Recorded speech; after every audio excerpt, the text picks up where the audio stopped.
जय हिंद दोस्तों, नमस्कार। रोजगार विद प्रमोद यूट्यूब चैनल में आप सभी का स्वागत है। दोस्तों, आज का जो प्रैक्टिस सेट है जीएस का, ये प्रैक्टिस सेट नंबर 2 है। प्यारे साथियों, आप लोग पहला प्रैक्टिस सेट देखे हैं, आनंद भी आया होगा। और दोस्तों, ये जो क्वेश्चन है इसमें सिलेक्ट किया गया है प्रीवियस ईयर के क्वेश्चन है। दोस्तों, आपको परेशान होने की आवश्यकता नहीं है। आप प्रीवियस ईयर के क्वेश्चन देखकर यह अंदाजा लगा सकते हैं कि पिछले साल क्वेश्चन कैसे पूछे गए थे, तो इस बार क्वेश्चन किस प्रकार के पूछे जाएंगे दोस्तों। ठीक है, आप लोग प्रीवियस ईयर के प्रैक्टिस जरूर करिए दोस्तों। इसमें 20 प्रश्न आपको मिलेंगे। 20 प्रश्न प्रीवियस ईयर के प्रश्न है, बेहद इंपॉर्टेंट है दोस्तों। अगर ऐसा लगे दोस्तों इस वीडियो को देखने के बाद कि आपके जीवन में कहीं ना कहीं परिवर्तन जरूर होगा, तो प्यारे साथियों, आप लोगों से मैं 2 चीज़ों की कामना करता हूं। आप लोग वीडियो को जरूर लाइक कर दीजिएगा और अपना सुंदर सा प्यारा सा कमेंट बॉक्स में पिन कर दीजिएगा दोस्तों। चलिए स्टार्ट करते हैं। पहला क्वेश्चन आपकी स्क्रीन बोर्ड पर यहाँ पर दिया गया है। प्रीवियस ईयर के क्वेश्चन है, तो परेशान होने की आवश्यकता आपको नहीं है दोस्तों। चलिए, पहला क्वेश्चन आपकी स्क्रीन पर यहाँ पर दिया गया है। सदानम पीबी बालकृष्णन ने किस नृत्य शैली में संगीत नाटक अकादमी पुरस्कार जीता है दोस्तों? सदानम पीबी बालकृष्णन ने किस नृत्य शैली में संगीत नाटक अकादमी पुरस्कार जीता है? यहाँ पर ये क्वेश्चन आपके सामने है। तो क्या होगा इसका सही उत्तर? कथकली इसका राइट आंसर है दोस्तों। कथकली में इन्होंने संगीत नाटक अकादमी पुरस्कार जीता है। किसने? सदानम पीबी बालकृष्णन ने दोस्तों। इसे याद रखिएगा। इसका सही उत्तर क्या हो जाएगा यहाँ पर? कथकली दोस्तों। कथकली इसका राइट आंसर है। अब बात आती है दोस्तों कथकली की। तो सबसे पहले आप यह जानिए कि कथकली एक शास्त्रीय नृत्य है। क्या है दोस्तों? शास्त्रीय नृत्य है। तो शास्त्रीय नृत्य है कितने? भारत में शास्त्रीय नृत्य कितने हैं दोस्तों? भारत में शास्त्रीय नृत्य कितने हैं? तो प्यारे साथियों, भारत में शास्त्रीय नृत्य की अगर संख्या की बात किया जाए तो भारत में कुल 8 शास्त्रीय नृत्य हैं दोस्तों। 8 कितने हैं? 8 है। कौन कौन से हैं? तो आप लोग अपने कॉपी में नोट करिए। पहला लिखिए, पहला है भरतनाट्यम। क्या है दोस्तों? भरतनाट्यम। पहला है भरतनाट्यम, जो कि कहाँ का है? तमिलनाडु का है दोस्तों। और सबसे पुराना भारतीय शास्त्रीय नृत्य भी कौन है? भरतनाट्यम है। दूसरा जो शास्त्रीय नृत्य है वह कथक है दोस्तों। कथक कहाँ का है? तो उत्तर भारत का है कथक। तीसरा लिखिए दोस्तों, कथकली जो कि ऑप्शन में यहाँ पर दिया गया है। तो ये कथकली क्या है दोस्तों? यह है केरल का शास्त्रीय नृत्य है। कहाँ का है? केरल का। चौथा लिखिए कुंचिपुड़ी कहाँ का है दोस्तों? आंध्र प्रदेश का। 5वां नंबर लिखिए दोस्तों। 5वां नंबर कॉपी में नोट कर लीजिए। 5वां क्या है? तो ओडिसी है, जो कि कहाँ का है? उड़ीसा का है। मणिपुर का है। मोहिनी अट्टम दोस्तों लिखिए, मोहिनी अट्टम केरल का है। और 8वां लिखिए दोस्तों, बेहद इंपॉर्टेंट है, सत्रिया। क्या है दोस्तों? सत्रिया एक शास्त्रीय नृत्य है दोस्तों। और ये कहाँ का है? तो याद रखिएगा दोस्तों, यह असम राज्य का है। कहाँ का है? सत्रिया कहाँ का है दोस्तों? तो असम का है। इस बात को अब सभी लोग नोट कर लीजिए अपने कॉपी में। ठीक है, तो इसका राइट आंसर क्या होगा? तो इसका राइट आंसर है कथकली। आइए दोस्तों, अगला क्वेश्चन है आपके स्क्रीन बोर्ड पर। अगला प्रश्न में आपके सामने यहाँ पर क्या दिया गया है, यहाँ पर देख लीजिए। अगला प्रश्न आपके सामने यहाँ पर दिया गया है और इसमें क्या कहा गया है कि निम्नलिखित में से कौन सा ब्रिटिश भारत में भारतीय सिविल सेवा में भर्ती होने वाला पहला भारतीय था? क्वेश्चन एक बार फिर समझिए दोस्तों। कौन सा ब्रिटिश भारत में यानी उसमें भारत में किसका अधिकार था? ब्रिटिश का। भारतीय सिविल सेवा में भर्ती होने वाला पहला भारतीय कौन था दोस्तों? भारतीय सिविल सेवा में भर्ती होना पहला भारतीय कौन थे? तो इसका नाम है दोस्तों, नाम याद रखिएगा, सत्येंद्रनाथ टैगोर। कौन थे दोस्तों? सत्येंद्रनाथ टैगोर थे। सत्येंद्रनाथ टैगोर कब भर्ती हुए थे दोस्तों? तो इस बात को अपने कॉपी में नोट करिए दोस्तों। 1861 में सत्येंद्रनाथ बोस ने यहाँ पर भर्ती हुए थे। कहाँ पर? भारतीय सिविल सेवा में दोस्तों। भारतीय सिविल सेवा में भर्ती होने वाला पहला भारतीय था कौन? सत्येंद्रनाथ टैगोर। ये कौन थे? तो यह रविंद्रनाथ टैगोर के बड़े भाई थे दोस्तों। 1861 में भर्ती हुए थे। अगर हम दोस्तों 1861 नहीं दोस्तों, 1863 है दोस्तों। यहाँ पर मिस्टेक हो गया है, 1863 है प्यारे साथियों। 1863 में ये है, 1863 में इन्होंने भारतीय सिविल सेवा में इनको भर्ती किया गया था। अगर हम दोस्तों यही बात करते हैं भारतीय सिविल सेवा की स्थापना की बात करते हैं प्यारे साथियों, तो स्थापना इसका हुआ था, भारतीय सिविल सेवा की स्थापना हुआ था दोस्तों 1861 में। सिविल सेवा की स्थापना 1861 में, और सत्येंद्र नाथ टैगोर यह भर्ती हुए थे 1863 में दोस्तों। इस बात को याद रखिएगा दोस्तों। ये भाई थे किसके? ये भाई थे रविंद्रनाथ टैगोर के। अब दोस्तों रविंद्रनाथ टैगोर की अगर बात आती है, तो रविंद्रनाथ टैगोर की अगर बात आती है दोस्तों, तो 1913 में गीतांजलि के लिए इन्हें साहित्य में नोबेल पुरस्कार दिया गया था, और ये नोबेल पुरस्कार पाने वाले पहले भारतीय थे। और इन्होंने भारत और बांग्लादेश का राष्ट्रगान भी लिखा है दोस्तों। भारत का राष्ट्रगान क्या है आप सभी लोग कमेंट बॉक्स में बताइए, और बांग्लादेश का राष्ट्रगान क्या है आप सभी लोग कमेंट बॉक्स में बताइए। क्या है बांग्लादेश का राष्ट्रगान और भारत का राष्ट्रगान क्या है दोस्तों, आप लोग कमेंट बॉक्स में जरूर बताइएगा। देखिए अगर हम बात करते हैं कुछ स्थापना की, तो इन्होंने शांति निकेतन की स्थापना किया है, और विश्व भारती विश्वविद्यालय का भी स्थापना रविंद्रनाथ टैगोर के द्वारा किया गया है। ठीक है साथियों। देखिए रहीमतुल्लाह सयानी की बात आती है, यहीं पर रहीमतुल्लाह सयानी की अगर बात आती है दोस्तों, तो ये भारतीय राष्ट्रीय कांग्रेस के दूसरे मुस्लिम अध्यक्ष चुने गए थे, रहीमतुल्लाह सयानी। ठीक है, तो इतनी बातें इस क्वेश्चन से आपको मिलती हैं, आप लोग इसे नोट कर लीजिए। और भारत का राष्ट्रगान और बांग्लादेश का राष्ट्रगान भी लिखने वाले रविंद्रनाथ टैगोर हैं। कौन कौन से राष्ट्रगान हैं अलग अलग देशों के दोनों के, तो आप लोग हमें कमेंट का बॉक्स में बताइएगा। अगला क्वेश्चन पर चलते हैं। अगला प्रश्न आपकी स्क्रीन पर है दोस्तों। एक बार सभी प्यारे साथी बताएंगे क्या है इसका राइट आंसर। सभी प्यारे साथी एक बार क्वेश्चन को पढ़िए, सभी प्यारे साथी एक बार क्वेश्चन को पढ़िए, आराम से पढ़िए, ध्यान से पढ़िए। क्या बोला गया है इस प्रश्न में, क्या बोला गया है दोस्तों इस प्रश्न में, सभी लोग पढ़िए क्या दिया गया है। देखिए प्रश्न में बोला गया है कि बैडमिंटन के प्रत्येक गेम में कितने अंक होते हैं दोस्तों। बैडमिंटन का जो गेम होता है उसमें प्रत्येक गेम में कितने अंक के होते हैं, इस बात को आपसे यहाँ पर पूछा गया है। इस बात को आप बताएंगे क्या है इसका राइट आंसर, कि बैडमिंटन के प्रत्येक गेम में कितने अंक होते हैं। हर एक गेम में कितने अंक होते हैं दोस्तों, 21 अंक होते हैं। 21 जो कि ऑप्शन नंबर 2 इसका राइट आंसर हो जाएगा, 21 अंक। ठीक है दोस्तों, कोई दिक्कत परेशानी की बात नहीं है। अब देखिए दोस्तों यहाँ से खेल से संबंधित क्वेश्चन आ गया है, तो और भी क्वेश्चन पूछे जा सकते हैं। जैसे आपसे पूछ ले कि बताइए बैडमिंटन में कितने खिलाड़ी होते हैं दोस्तों, बैडमिंटन में कितने खिलाड़ी होते हैं, बताइए दोस्तों बैडमिंटन में कितने खिलाड़ी होते हैं। आप सभी प्यारे साथी बताएंगे कितने खिलाड़ी होते हैं बैडमिंटन में। देखिए आप लोग इसका कमेंट बॉक्स में आंसर जरूर बताइएगा दोस्तों, बैडमिंटन में कितने खिलाड़ी होते हैं। कोई दिक्कत परेशानी की बात नहीं है। चलिएगा अगला क्वेश्चन पर चलते हैं प्यारे साथियों। अगला प्रश्न आपकी स्क्रीन बोर्ड पर यहाँ पर लेते हैं।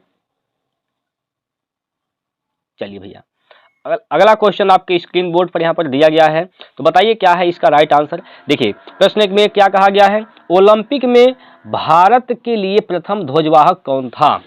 ओलंपिक में भारत में प्रथम ध्वजवाहक कौन था, कौन था दोस्तों, ये था पूर्मा बनर्जी। कौन था दोस्तों, पूर्मा बनर्जी, जो कि ऑप्शन नंबर 1 इस प्रश्न का बिल्कुल सही उत्तर हो जाएगा दोस्तों।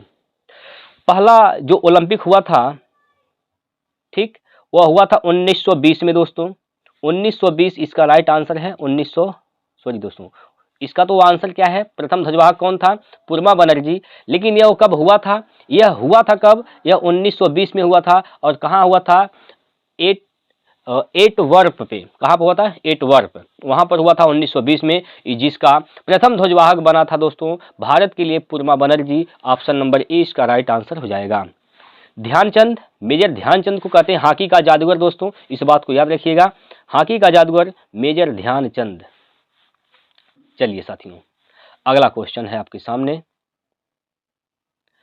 चलिए दोस्तों देखिए अगला प्रश्न आपके सामने यहां पर दिया गया है, महात्मा गांधी श्रृंखला के 50 रुपए के नोट का आधार रंग क्या है। महात्मा गांधी का जो नई श्रृंखला आई है नोट का, उस नोट में 50 रुपए का जो नोट है, जो दोस्तों जो नया नोट बना है 50 रुपए का, उस 50 रुपए के नोट के आधार रंग क्या है। आपसे रंग पूछा गया है प्यारे साथियों, क्या पूछा गया है, रंग पूछा गया है। तो इसका रंग क्या है दोस्तों, तो इसका रंग है प्रतिदीप्त नीला। क्या है रंग? प्रतिदीप्त, प्रतिदीप्त नीला, ऑप्शन नंबर 3 इसका राइट आंसर हो जाएगा। 50 रुपए का जो नोट का रंग है दोस्तों प्रतिदीप्त नीला है, इस बात को याद रखिएगा। अब हम यही बात करते हैं कि हर एक नोट का रंग कैसा है।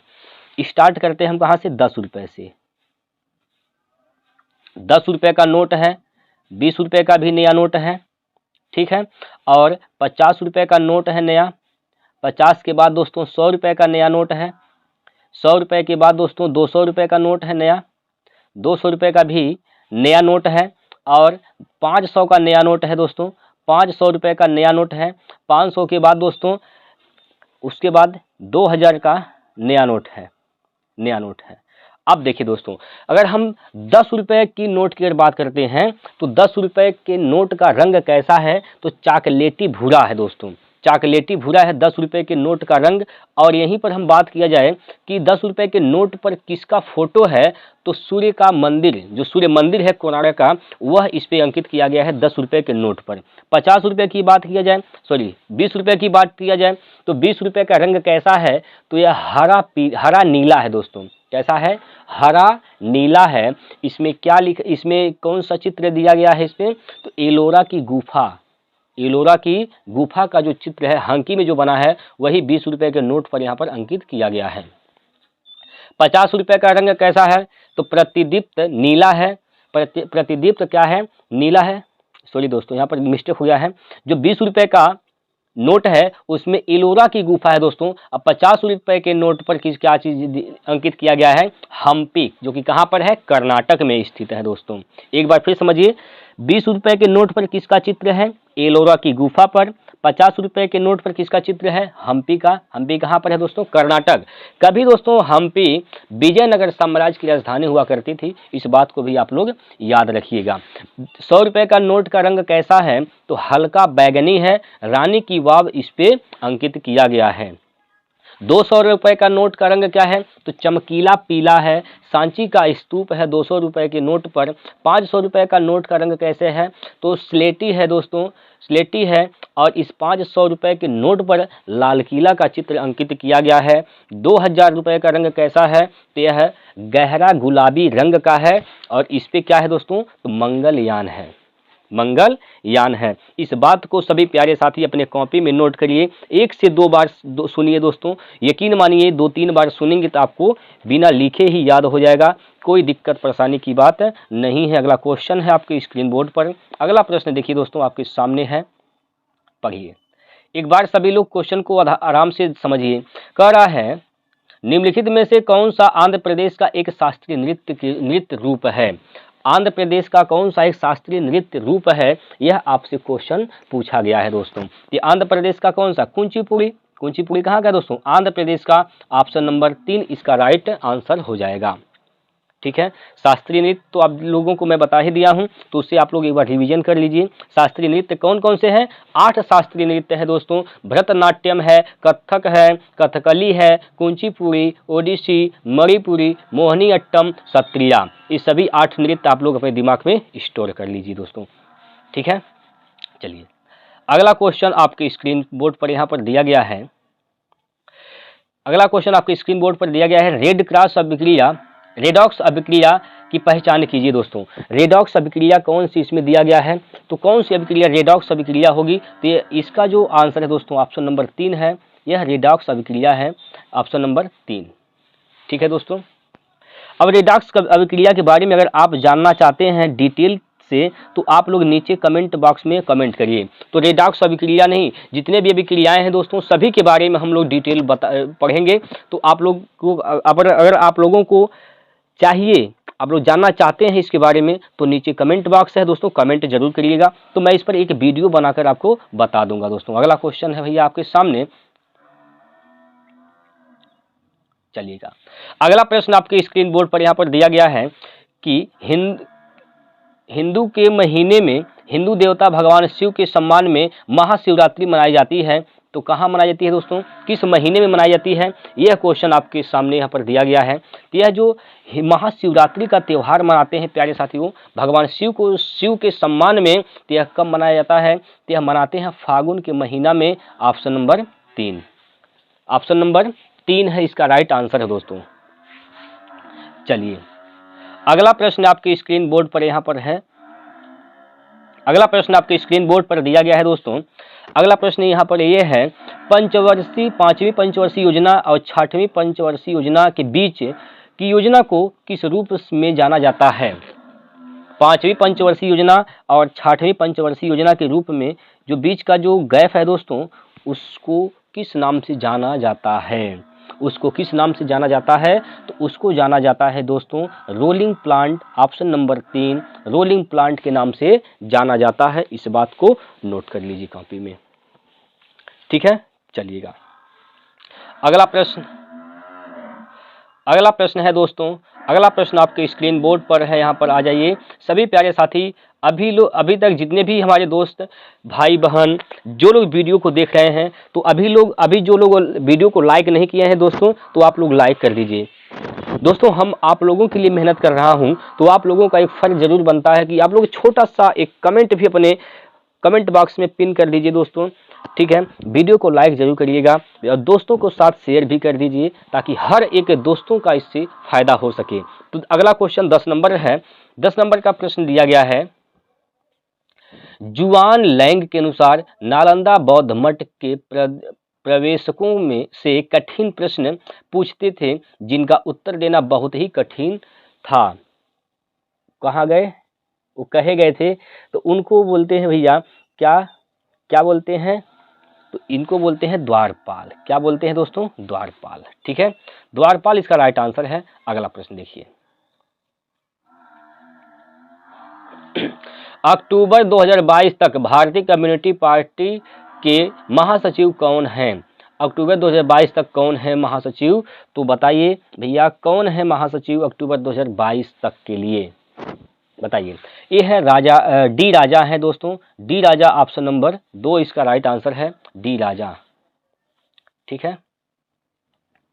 अगला प्रश्न है भैया, यहाँ पर देख लीजिए सभी लोग, स्किल इंडिया मिशन की शासी परिषद की अध्यक्षता,